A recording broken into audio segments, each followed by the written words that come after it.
warahmatullahi wabarakatuh. Selamat pagi, Ujian joining us. Terima kasih kepada rakan media yang datang. It was quite short notice, and I think the notice went out last night around 10 plus. Jadi hari ini sekejap lah kita pun nak kena sembahyang solat Jumaat. Jadi saya hanya ada satu kenyataan, iaitu mengenai projek 2 bilion tebatan banjir di bawah Kementerian Alam Sekitar dan Air. Kerana setiap hari ada perkembangan baru, dan yang terbaru semalam ialah mengenai surat tuntutan ataupun demand letter yang dihantar oleh Datuk Seri Tuan Ibrahim Tuan Mana kepada yang menonton hari ini. Saya akan tunjukkan bukti bahawa projek itu telah pun diluluskan pada 2 bilion. Okay? Jadi pihak media ada kenyataan media, you can see the letter there, dan kepada yang menonton selepas ini saya akan buat naik surat kelulusan projek 2 bilion secara rundingan terus seperti yang saya telah sebut sebelum ini. Jadi I don't think we can show the letter on Facebook, but I'll put it on my Facebook and blog immediately after this. Jadi saya mulakan kepada pihak media untuk rujuk kepada kenyataan media. Kerajaan PAS UMNO Bersatu telah bersetuju melantik Mangku Bumi bagi projek tebatan banjir 2 bilion secara rundingan terus.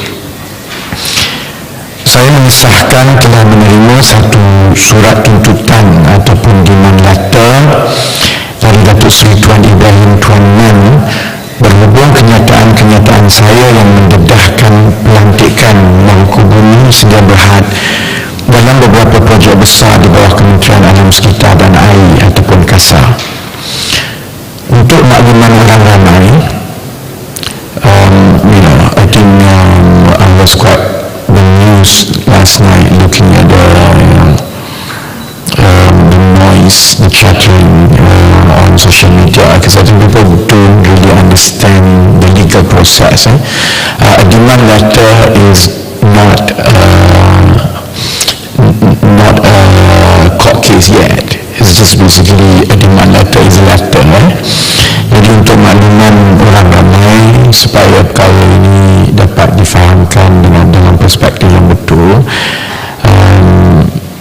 let me explain what a demand letter is kepada mereka yang menonton. Untuk makluman orang ramai, menghantar surat tuntutan ataupun demand letter bukanlah bermakna tindakan saman telah diambil. That's wrong.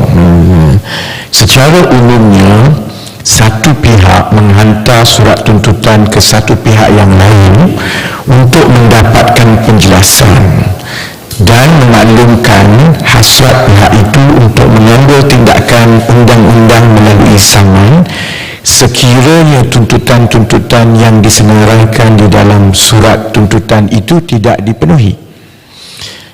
Tindakan saman ini sebenarnya hanya bermula apabila saman itu benar-benar difailkan di mahkamah. This is a little bit of common sense background about why demand letter comes first before saman. Kalau tidak ada demand letter, kalau terus pergi kepada saman, it will be a waste of court's time. Because there might be misunderstanding, there might be some issues that could be clarified before it goes to court. So people send demand letter. After that, it depends on how the respondent, so to speak, replies to demand letter. Sometimes it goes to court, more often than not it doesn't, and that's exactly my experience with demand letter. Pengalaman saya selama ini menunjukkan bahawa hanya separuh dari surat-surat tuntutan yang dihantar kepada saya berakhir dengan tindakan saman. Contoh-contohnya surat-surat tuntutan dari 1MDB tidak pernah berakhir dengan tindakan saman. For those who follow 1MDB case from 2011, more often than not, every time I bring up something, 1MDB will send a demand letter, so many demand letters kan. Tapi on record, 1MDB never actually file against me in court kan. So hopefully that puts perspective. Oleh itu, selepas peguam-peguam saya menjawab surat tuntutan dalam tempoh seminggu ini, my lawyers are managing it. They will respond to the demand letter within the stipulated time frame. Saya berharap Tuan Ibrahim, Tuan Man meneruskan niatnya untuk menyaman saya di mahkamah. Saya tidak mahu surat tuntutan yang dihantar semalam menjadi alat kempen semata-mata dalam tempoh berbaki kempen PRU 15, tetapi selepas itu ia tidak berakhir dengan saman di mahkamah. Because this is usually what politicians do lah. Bila ada sesuatu, dia susah nak jawab. Jadi dihantar demand letter dulu, dia kata tengok saya dah saman, tapi lepas tu dia tak saman pun kan. Jadi dalam konteks kempen yang seminggu ini, saya faham bahawa secara politiknya tindakan yang masuk akal di pihak Tuan Ibrahim, Tuan Man ialah hantar demand letter dulu. Sebab selepas tempoh seminggu tu habis, pilihan raya pun dah habis. Jadi lepas itu, most probably dia tak saman pun. So that's why I want to make it clear kepada Tuan Ibrahim dan PAS, selepas saya jawab surat tuntutan itu dalam tempoh seminggu ini, saya mohon supaya mereka memfilekan saman di mahkamah, because I want this to go to court.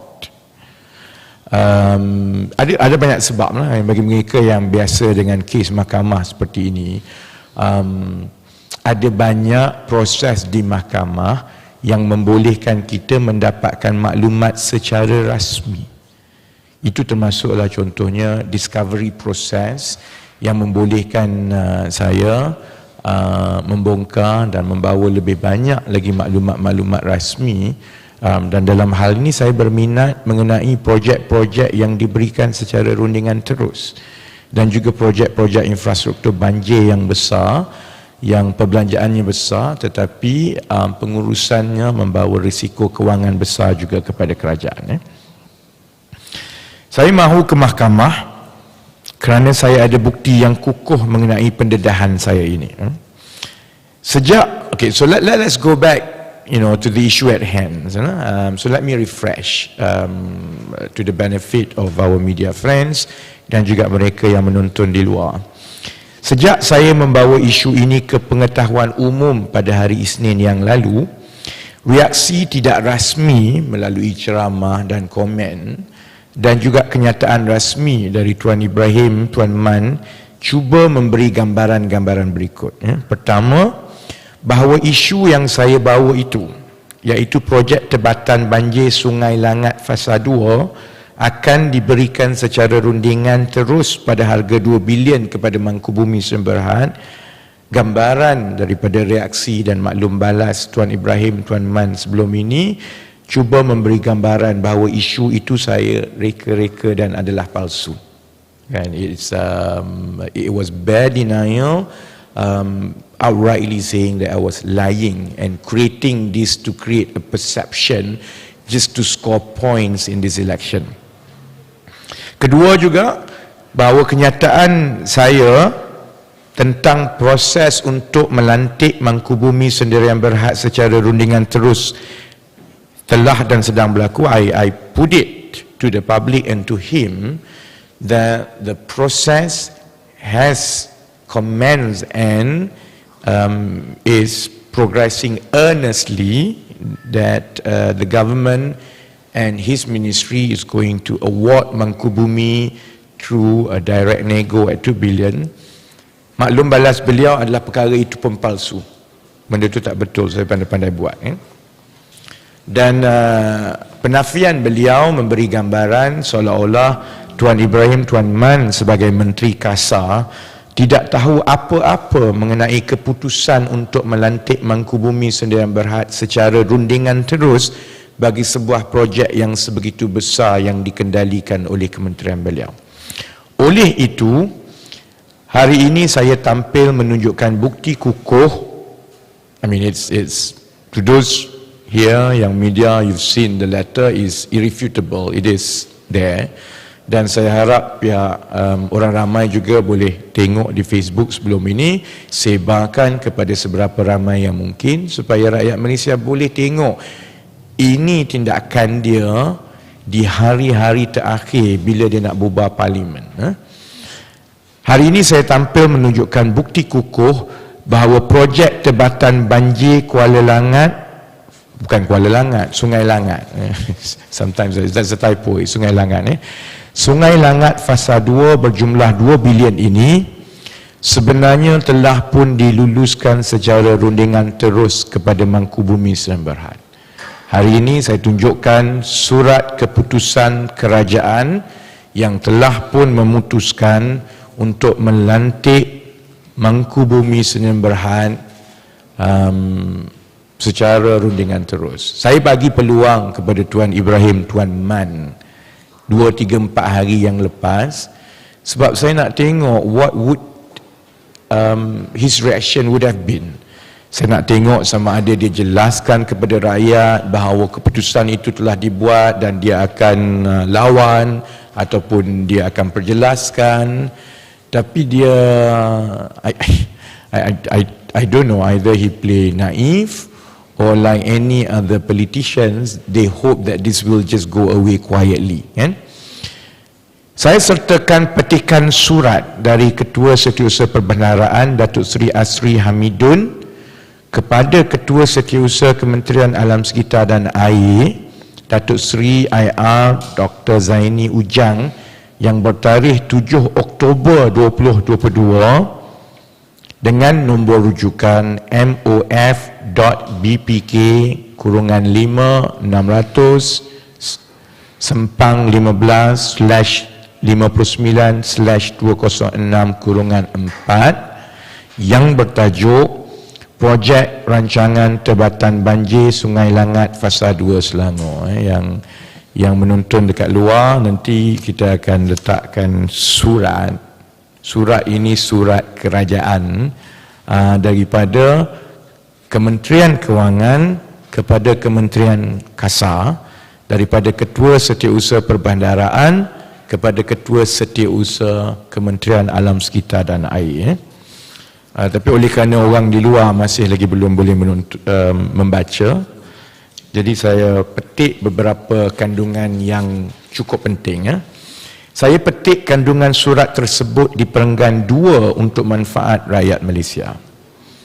Dimaklumkan bahawa Yang Berhormat Menteri Kewangan telah bersetuju meluluskan projek rancangan Tebatan Banjir Sungai Langat Fasa 2 Selangor dilaksanakan secara rundingan terus dengan syarikat Mangkubumi Sdn Bhd. Black and white is there, kan? Dan saya harap orang ramai yang menonton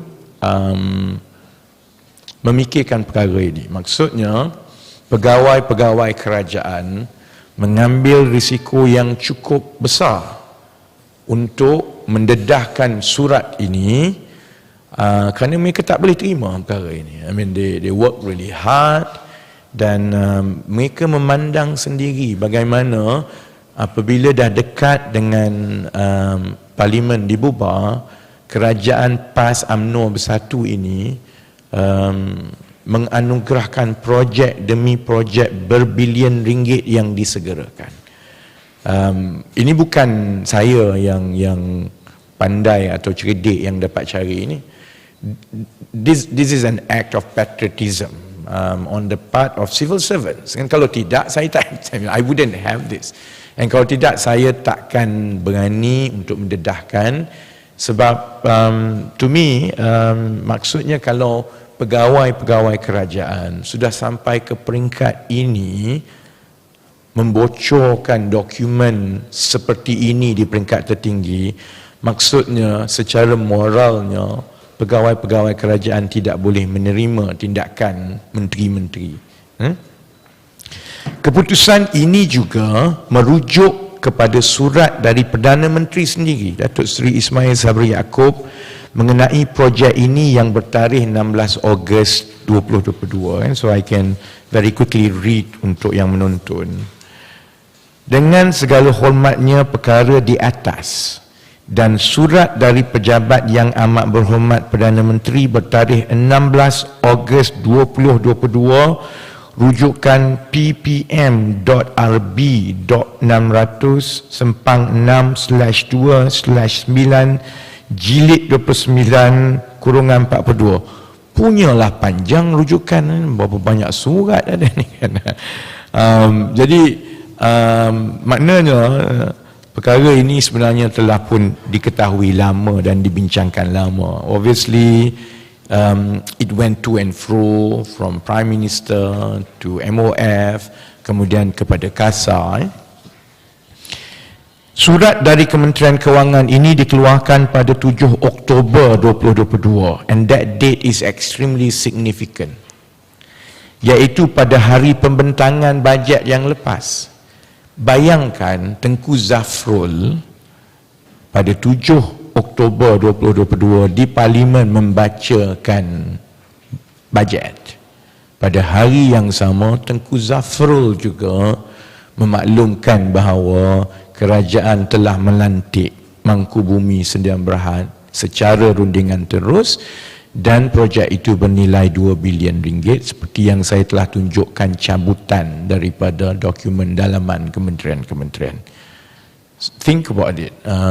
Masa dia sepatutnya sibuk tentang bajet dan sebagainya, priority pada hari itu juga priority is to rush through this 2 billion direct nego project to a company whose track record is universally known to be an UMNO link company.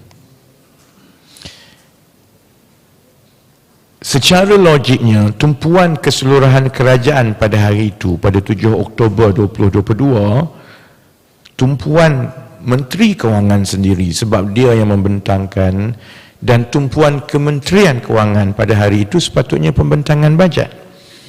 Sebaliknya, surat ini dikeluarkan juga pada tarikh itu.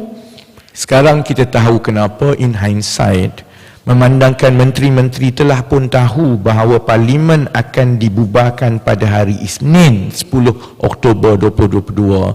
Jadi semua projek-projek yang bernilai besar, yang sudah tentu kita tidak boleh salahkan orang ramai, pihak media dan rakyat untuk mempersoalkan sama ada unsur-unsur penyelewengan, rasuah dan sebagainya apabila ia ditangani seperti ini. Sebaliknya, yang itu juga yang menjadi tumpuan, kerana menteri-menteri tahu bahawa selepas bajet itu Parlimen akan dibubarkan dan caretaker government will come in. Jadi 7th of October 2022 is the last final date for any awards or any lantikan. Sebab itu saya katakan bahawa projek sebesar ini telah dipercepatkan keputusannya supaya kelulusan diberikan sebelum PRU 15. Baik, it's not in the press release, but I want to elaborate a bit. Sudah tentu Tuan Ibrahim akan kata, oh tidak, sebenarnya tak finalize pun lagi. Macam penafian dia yang pertama. Oh, tidak ada apa-apa keputusan, tidak finalize lagi kerana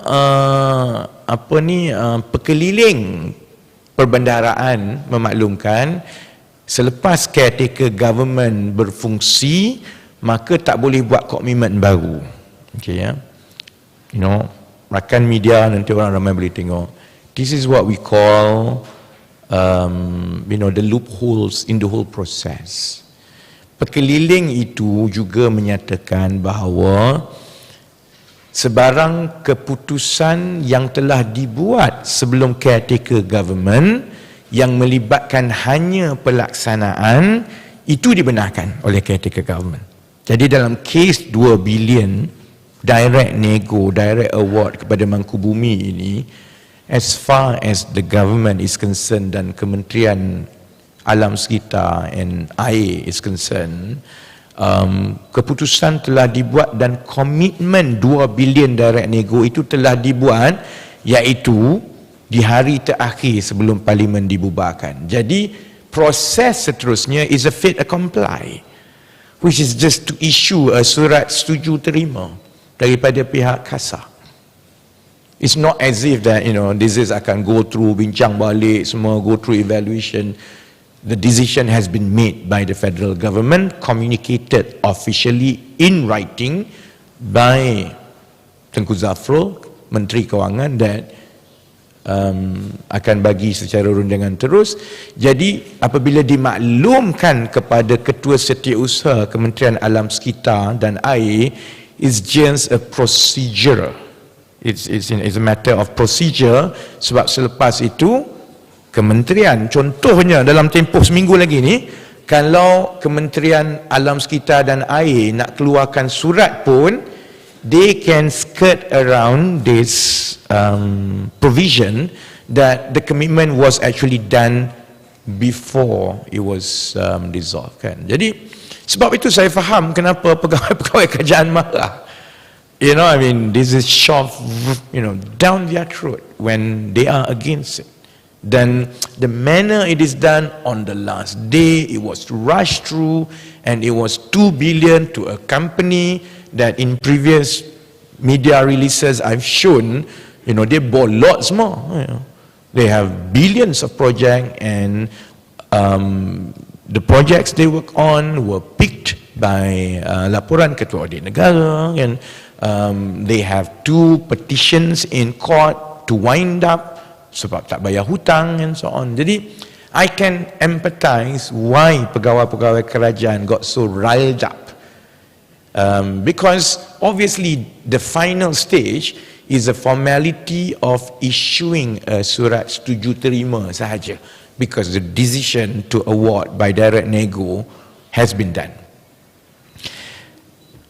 Jadi saya nak juga jawab, sebab saya rasa Tuan Ibrahim akan jawab, saya tak tahu apa-apa.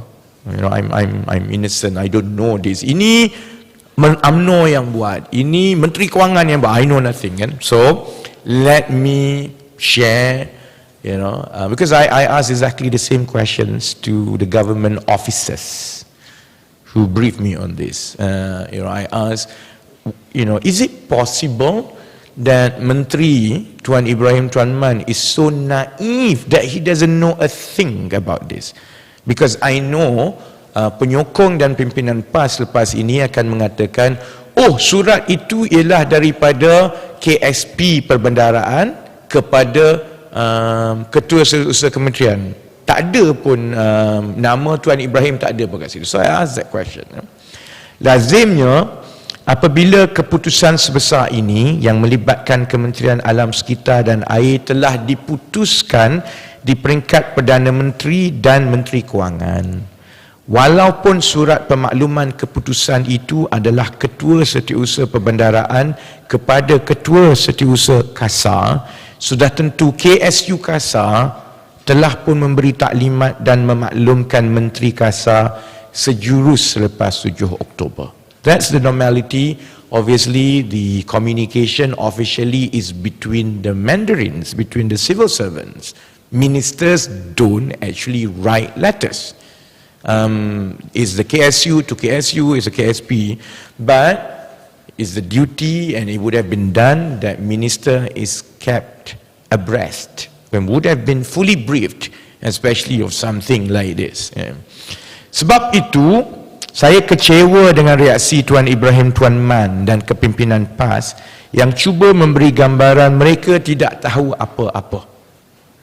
Malah kempen PAS setakat ini contohnya telah bertumpu sepenuhnya kepada menyerang peribadi saya untuk mengalihkan perhatian bahawa logiknya Tuan Ibrahim Tuan Ibrahim Tuan Man sebenarnya tahu memang projek berjumlah 2 bilion ini telah pun diluluskan oleh kerajaan untuk tindakan selanjutnya di pihak beliau sebagai Menteri Kasar. I actually don't pay attention to whatever people say, personal attacks. I've over the last 11 years, given the nature of my public work, which is to expose corruption and everything, I've been so used to personal attacks left, right and center throughout the last 10 years. So, I'm expecting more fabricated stories about personal life, about everything that will come out. Everything will come out. I mean, in the case of, they've done it before, they've twisted stories, when I started on NFC dulu, for example, they attempted to paint a picture that I had an affair with male, female, everything. I've gone through everything. My every single step of my career was twisted. The fact that I left Petronas on my own accord, people created stories. So I don't give a damn about personal attack. I'm concerned because as a senior minister with one of the highest allocation of all the ministries and looking after one of the most, if not the most, portfolios in the government, which is climate change and also building infrastructures to manage flood. Basically, it's flood mitigation projects. The best that we've gotten from Tuan Ibrahim Tuan Man so far is that I don't know. And that's I think not only worrying, and I think we expect and demand more from him. Saya juga akan menumpukan perhatian kepada tanggungjawab Tengku Zafrul Tengku Abdul Aziz sebagai Menteri Kewangan yang meluluskan projek-projek rundingan terus seperti ini dalam sidang media yang akan datang. The irony is that we laugh at Zaid Hamidi's speech at MIC.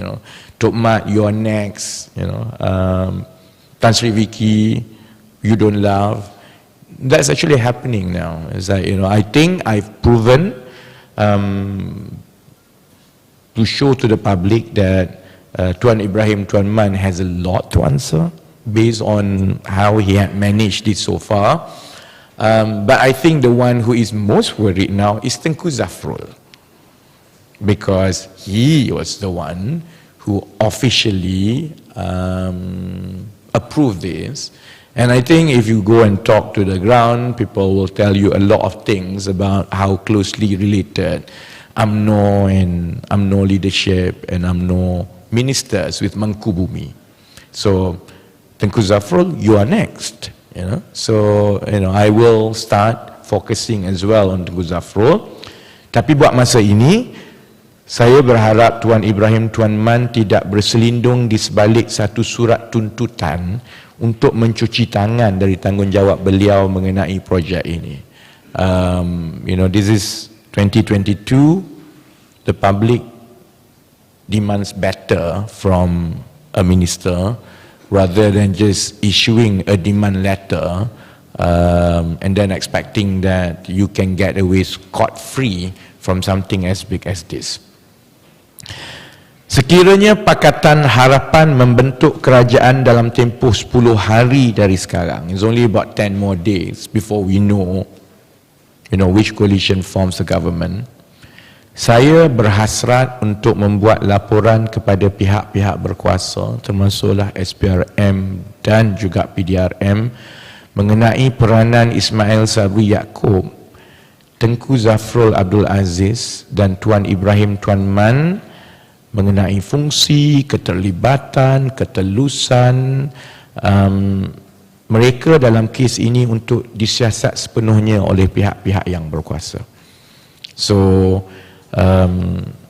walaupun Tuan Ibrahim sebelum ini mencabar saya untuk membuat laporan SPRM, I said, I will not at this particular time, awal minggu ini, Kerana sebelum itu saya belum tunjukkan lagi surat ini. Now that I've shown, and I hope sane and patriotic Malaysians will see where I'm coming from, saya berharap supaya Tuan Ibrahim bersabar, kerana sudah tentu laporan SPRM akan dibuat sekiranya Pakatan Harapan membentuk kerajaan persekutuan dalam masa terdekat.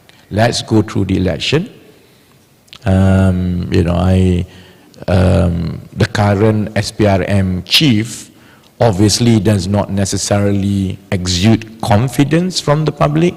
After all, segala jenis laporan SPRM yang dibuat kebelakangan ini tidak ada tindakan, kes kapal tak selesai, malah yang dia nak siasat ialah pengisytiharan harta saya. That tells a lot. We've been going through scandals after scandals in the last 4 or 5 months. You hardly have much progress from them, but the moment ada laporan SPRM mengenai pengisytiharan harta saya, SPRM semalam dilaporkan telah membuka kertas siasatan. So I hope you understand, if you are in my shoes, I don't have much confidence, but I hope sekiranya kerajaan Pakatan Harapan menang, we can put everything, the house in order, then the process to get to the bottom of this, because I don't know how many of similar cases have been going on for the last 4 or 5 months. How many direct nego projects worth billions been given month after month. So we don't actually know. We will only know if and hopefully and when Pakatan Harapan takes over, so that we can make a proper report to the authorities, and so that we can get to the bottom of this. Okay, ada soalan? Kalau boleh, perkenalkan daripada media mana, then you can ask the questions. And the mic. Ada soalan? YB Arfa from NST. So recently, I think it was last night, a leader from PAS said that PAS takkan declare their assets. Declare or didn't? Akan ataupun tidak akan? Tidak akan. Okay, so I was quite surprised. Tiba-tiba PAS nak declare assets. Okay, tidak akan. Okay, they would not. Okay, they will not. What do you have to say about this, especially after you reveal about Mangkubumi, this expose? Well, I can't speak on behalf of other politicians sebenarnya kan. Saya politician, ada pandangan masing-masing mengenai pengisytiharan aset. There's pros and cons. I've been quite radical in how I see things. As a person, I am quite radical. Pandangan saya begini kan. Selepas yang telah berlaku, bukan saja sejak 2018, tapi for the last 10-15 years dengan skandal dan sebagainya kan, keyakinan rakyat kepada proses politik di negara ini semakin tipis. Macam saya sebut semasa pengumuman calon PKR dahulu, saya mengingatkan calon-calon PKR bahawa mereka jangan syok sendiri jadi calon, kerana apabila menjadi calon dan sekiranya menang sebagai ahli parlimen, mereka akan masuk dalam kategori manusia yang paling dibenci di negara ini. Politicians are the most hated. Jadi apabila kita berbincang mengenai pengisytiharan harta, dia sebenarnya bukan nak score brownie points. I know it's controversial. I know sebahagian besar parti-parti dan ahli politik tak bersetuju. Dalam PKR pun people squirm about it. It's like, ada orang kata this is an overkill lah, lebih-lebih lah. Azmin kata ini gimmick lah, itulah. My view is this: we have to set the bar higher, and it works as a safeguard Maksudnya, orang yang jadi ahli politik, dia tahu they have to justify their assets every year. And while it may not deter completely, I hope it is a strong reminder for anyone who want to take public office that people will scrutinize, you'll be living under scrutiny. So every time you want to commit crime, every time you want to, subterfuge, every time you want to take money, think about it, because, you will come around one way or another. Tapi yang lebih penting juga ialah, ia sebahagian daripada proses berpanjangan, terutamanya kepada generasi yang muda, supaya mereka faham that the days where people get into politics to make money is over. I hope by doing this over time, and more people and more political parties see the merits of doing this, I hope we will be able to attract only the ones who really want to do public service. Because then the younger ones understand that if I don't want to live under public scrutiny, I shouldn't be a politician. If I don't want, kereta apa saya pakai, rumah apa saya ni, it's like becomes a public knowledge, then you shouldn't be in politics. Spend time building companies. Become great corporate leaders. You will make difference in different ways. So, dalam case PAS, whether they want to do it or whether they don't want to do it, when PKR decided to push this through, it's not to checkmate, or it's not to make us look good or to make others look bad. The judge is out there, the public.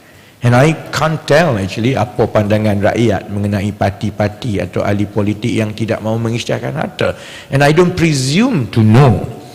But as a reform party, PKR has always had pushed the boundaries. We've always pushed the boundaries.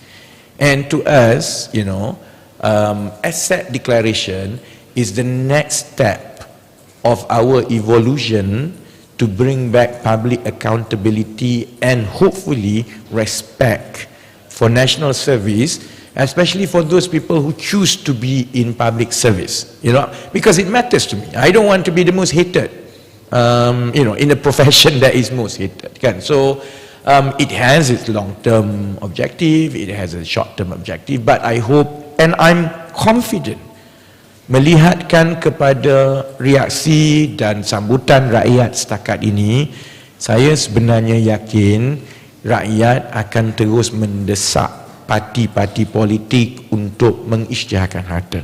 It's a matter of time. So the sooner PAS or any other parties get into that, I think the better. Yeah. Speaking of asset declaration, I think yesterday DAP also mentioned that they will not be making their candidates declare their assets, and I don't believe Amanah has said anything about asset declaration for their candidates as well. So what are your thoughts on this, since they are also Pakatan Harapan coalition parties? Well, I've explained it just now. I mean, the motivation and our intention. There are things that I think we can agree among the coalition partners very quickly.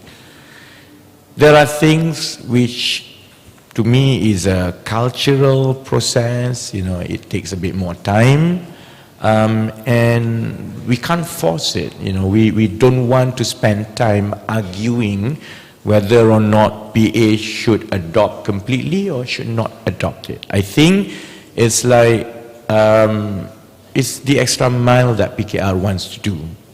And I respect, the APs or Amanas or even PAS or AMNOs that they don't want to declare. I think it's as I say, it's a process. I can understand how scary things are, because you look at my asset declaration, some people say that, look, I mean, it doesn't bring any good. I mean, people, your life is under scrutiny, everything, and then there will always be some goons who yang pergi buat laporan polis, SPRM, semua. So actually, I understand how daunting it is. So, and I respect the fact that maybe at PH we may not be able to get the consensus now, at this moment. But I hope as we go along, as I say, political parties understand the aspiration as well as the demand by the public. And, you know, political parties usually will adjust to be in tune with public's aspiration. So over time, I'm sure, hopefully the AP, Amanah and all other parties will slowly gravitate towards asset declaration as a culture. And to me, it's a matter of time. You know, hopefully PKR will be able to convince other parties that, you know, we bite the bullet. It was not easy, but it paid off. And not so much just about winning election, but it paid off in the sense that I think we bring back some sanity and respect to the political process in this country. So this matter was this matter of asset declaration was discussed within PH? Many years ago. Many years ago, it was actually discussed. I think prior to 2018. And then I was out of Majlis Presiden for about 4 years. I only came back in August. By the time we went, you know, by the time it was August, the whole focus of Majlis Presiden was election preparation. So it wasn't brought up per se, you know. If you look at Pakatan's position on asset declaration, I mean, obviously Pakatan advocates asset declaration. It's just the you know, the difference of opinions even back then in I think that was 2018. It was discussed thoroughly about asset declaration. The difference of opinion is more about when to declare. PKR takes a stand that we have to declare even before you menang. You know, the moment you have an intention to take public office, then you have to declare, because, you know, PKR sees it from slightly different angle. As I explained before, we see this as a part and parcels of political reforms, you know, to bring accountability. I think other parties in Pakatan then believe that there was no necessity for it, because what if you declare and then you tak menang, kan? So it's better to wait for you menang dulu. So it's a difference of opinion, and I think it's not fundamental, so to speak, lah, in that sense, kan? So, but you know, we intend to stay on course on this, because to us it's part and parcels of you know, bringing back some respect to the political process and political parties in this country. Any other questions?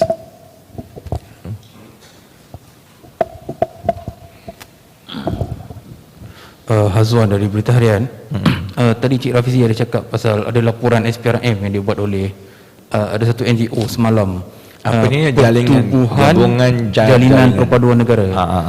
Dia gesa SPRM siasat harta bernilai lebih 18 juta yang telah diisytiharkan oleh Cik Rafizi, sebab dia kata antaranya dana lebih 16 juta yang masuk ke dalam invoke, sedangkan invoke rugi 3 kali dan hanya untung 2 kali sejak ditubuhkan 2016.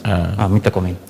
Saya gelak sebab, you know, last media conference, apa nama ni, soalan pasal ni, saya dah berkali-kali tegangkan pasal share capital dan sebagainya. Dia sama macam ni. Saya rasa dia tak faham sebenarnya 16 juta, 18 juta itu adalah atas kertas. Duit saya 63,000 dalam bank. You see, sama juga if you go and see, katakanlah Elon Musk, kan, kekayaan dia berapa ratus bilion bla bla bla bla, kan. You pergi check bank account dia, bukanlah dia ada 300 bilion dolar. Semua itu atas kertas melalui pegangan saham, kan. Jadi kalau dia jual saham, dia dapatlah duit itu. That's exactly how I've been living my life in the last 2-3 years. So I built a company, you know, the company attracted interest from investors. They value a certain amount. So my share awal-awal tu, saya subscribe share dalam company saya RM1 satu saham. As the valuation goes up, daripada RM1 dia jadi RM8, jadi RM16. So when I want to make when I want to get cash to pay for my annual income, you know, I usually what I do, I see, okay, how much do I need for 1 year? So if I need about 400 grand, so I just sell 400 grand worth of shares. So I leave on that cash kan. Jadi dia tak timbul soal ini mana datang 18 juta ni semua, sebab duit tu tak ada, duit tu company. Duit saya dalam bank RM63,000, duit saya dalam EPF ada 1 juta lebih kan. So that's it. Jadi yalah, you know, nak menjelaskan kepada dia, saya ingat susah jugalah. Sebab after all, this is the same person yang pergi duduk depan pagar Istana Negara merayu yang di-Pertuan Agong untuk memaafkan Najib, membebaskan Najib. So I don't blame him lah, satu comprehension dia agak, you know, most probably, you know, this is not the kind of things that he would pay attention to. Secondly, ialah dia pun sudah tentu ini jadi mainan politik dan sebagainya. So I'm more than happy kalau SPRM nak datang siasat. Cuma buang masa SPRM lah. Sebab satu lagi, bila dia pergi buat laporan polis, laporan SPRM, saya rasa dia tak baca akta SPRM. Jadi sebenarnya benda ini membuang masa SPRM sebab kesalahan rasuah di bawah akta SPRM ini ialah melibatkan apabila ada seorang penjawat awam ataupun korporat yang memegang amanah bagi sesuatu organisasi, kemudian telah disalahgunakan amanah itu bagi tujuan mengkayakan diri dia dengan memberi sesuatu kepada pihak lain yang tak sepatutnya. See, so that's abuse of power kan. Itu konsep rasuah, dan keseluruhan akta SPRM itu berdasarkan kepada perkara-perkara ini. Soal bila dia tak setuju sebab dia tak percaya saya kaya. Dia tak percaya kan. Dia kata mustahil lah, you know, ada 16 juta sebenarnya. Satu, 16 juta tu tak ada, is paper. Secondly, macam mana pula saya nak disiasat rasuah sebab saya tak ada kena-mengena dengan orang. Itu company saya, you know, it's my company, it's my share. Dia tak melibatkan kontraktor ke, dia tak melibatkan kontrak kerajaan ke, dia tak melibatkan pegawai kerajaan. So it's almost like SPRM kena pergi siasat makcik jual nasi lemak sebab dia kata nasi lemak dia laku. I mean, it's like, you know, it's not even under the purview of the akta kan. So I'm entertained, seriously, tapi I think you know, I'm more concerned kalau contohnya SPRM menghabiskan masa untuk siasat pengisytiharan harta saya dalam keadaan ada isu-isu besar negara macam, you know, kontrak-kontrak yang diberikan sebelum kena bubar, rundingan terus kan. Jadi what we need is to bring back public's trust and confidence in SPRM. Because we have a lot of cases nak siasat ni. Jadi kalau SPRM datang tiba-tiba full force datang siasat saya, obviously dia akan jadi you know, a joke lah, a national joke. So I'm willing, kalau SPRM nak siasat boleh, tak ada masalah. Saya boleh belanja nasi lemak, but you know, all they will find is just about RM63,000 in my account lah. Okay, ada soalan lain? Assalamualaikum, nama saya Nasrul, saya pensyarah di universiti. Saya nak tanya, berdasarkan pendedahan Tuan Rafizi, ini mencadangkan bahawa terdapat kepincangan pada sistem procurement di, you know, di kerajaan. So sekiranya Tuan Rafizi, parti Tuan Rafizi berjaya, adakah akan ada overhaul dalam sistem ini? Dan apakah tindakan kepada, I mean, you know, kebaikan yang akan diperolehi kepada pejabat awam hasil daripada you know, pendedahan ini? You see, I never run the government procurement process. Saya tak pernah mengendalikan proses keseluruhan perolehan kerajaan. I mean, saya tahu sedikit sebanyak mengenai pekeliling perbendaraan. Jadi I know more or less how the process works. Pengalaman saya ialah mengendalikan proses perolehan di peringkat swasta dahulu. Dan semasa macam kalau di Petronas contohnya kan, projek perolehannya pun besar-besar, 500 juta, 1 bilion, 2 bilion kan. Ini pandangan saya mengenai proses perolehan. Mereka atau pihak yang membangunkan prosedur kewangan dan perolehan telah pun meletakkan segala kawalan yang terbaik sebenarnya untuk memastikan mengurangkan risiko penyelewengan.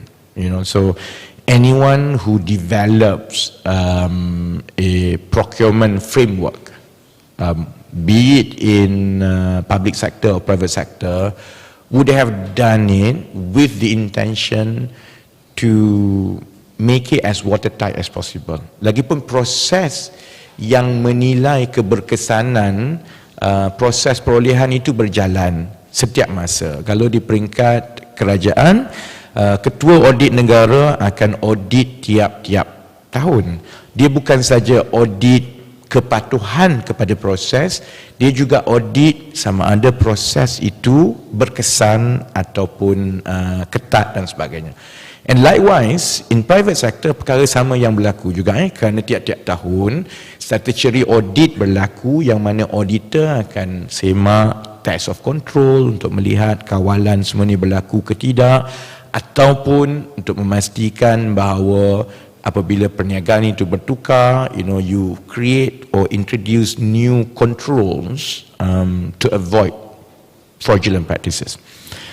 Masalahnya, and this is also my experience and my view, no matter how watertight any procurement process is, it will not be effective when you have corrupt people managing it. Terutamanya orang-orang yang di atas yang diberikan tanggungjawab dan amanah mengikut limits of authority. Isu dia, dan pengalaman saya sebagai auditor dulu, I spent some years as auditor, pengalaman saya ialah it's not necessarily about whether or not the check and balances in the procurement process is adequate. It's usually because the people who were supposed to follow the rules and to abide by letter and by spirit of the procurement process, sebab dia corrupt. And when they are corrupt, they can skit around, they can gloss everything. So banyak cara yang mana perkara itu boleh dibuat. Saya bagi contoh lah yang paling bagus. Contoh yang paling bagus ialah 1MDB Goldman Sachs. Dia tukar satu saja. Dia tukar satu phrase saja, iaitu instead of cakap guarantee letter daripada kerajaan Malaysia kepada 1MDB untuk membolehkan 1MDB raise money arranged by Goldman Sachs, dia tukar dokumen dan arrangement itu sebagai letter of support, surat sokongan kerajaan Malaysia. Sedangkan keseluruhan kandungan surat sokongan itu meletakkan liability itu kepada kerajaan Malaysia. So it is, in essence, it was a guarantee. Tapi sebab dia bukan nama guarantee, dia hanya letter of support, secara prosedurnya, kerana prosedur itu menyebut hanya jaminan gini yang perlu dibawa ke kabinet, then it's not a jaminan, dia hanya surat sokongan. So it skidded the process kan. Jadi sebab itu dalam kebelakangan ini, kalau saya tumpukan lebih kepada soal peribadi orang yang kita nak pilih jadi pemimpin, I focus more on accountability, because no matter how good you put the process in place, kalau kita ada crooks and corrupt people, dia lagi cerdik tau how to basically get creative with all the process kan. Jadi dan itulah yang menyusahkan kaki tangan awam, kerana you put kaki tangan awam on the spot. They have moral dilemma, they know benda ni tak betul, tapi Kalau tak, dia orang jadi masalah. Mereka yang sepatutnya safeguard everything, itu yang Melayu kata harapkan pegar makan padi, you know. So I think that's the real issue. I wouldn't jump to conclusion too much, kata oh yang ni tak bagus, yang itu. I think, to be frank, we have competent frameworks across the board. Isunya ialah the deterioration of the moral fibre of public office holders, especially the politicians. Ada soalan lain? Kita nak pergi semayang, no? Saya nak makan roti kat luar. Hello? Okay, tak ada. Okay. Oh, yeah, sure. Yeah. Hang on. Letter of, okay, sebab itu di kalangan, you know, this whole procurement process, they have very specific names, kan? You know, there's always letter of intent, letter of award, and so on. Okay. This is not a letter of intent nor a letter of award, but it is basically a procurement decisions. Saya bertanya kepada pegawai-pegawai kerajaan lah, what would happen next, kan? Yang berlaku ialah kementerian boleh saja keluarkan satu surat tawaran. Dalam procurement kerajaan dipanggil surat setuju terima, SST. Letter of award ni usually more on you know, some big project macam kapal semua tu adalah maksudnya dia approach kerajaan untuk buat something, dan kerajaan issue LOI, from LOI then they negotiate the detail contract, daripada situ letter of award. So most probably what would happen is that, you know, after this this is considered an you know, a decision. After this, kementerian akan runding dengan Mangkubumi the nitty-gritty, the payment process and so on. Once that has been ironed out, they will issue surat setuju terima or something like that. That most probably by procurement procedure, that will be considered as letter of award. So I'm hoping that this is reversed, that it doesn't go there. Because I don't think, as far as I know from civil servants, the binding document to appoint Mangkubumi has not gone out. But, you know, it's a fait accompli lah. If we don't bring this up, it will come out. And once it comes out, then it becomes legally binding. Okay? Alright? Okay, hang on. Can we take it separately, because kalau tak kesian kat media. So, you know, they have to go on and do their work. Okay? All right? About you becoming finance minister? No, I think it's too, well, people say here and there and so on. I think any discussion about any discussion about appointments, you know, cross the line first. And I think we should only think about it once kita menang. Even then, kalaupun Pakatan Harapan menang, it is the prerogative of the Prime Minister. And so I have no opinion about that, and I think it's best to focus on the election. All right, thank you very much. Okay.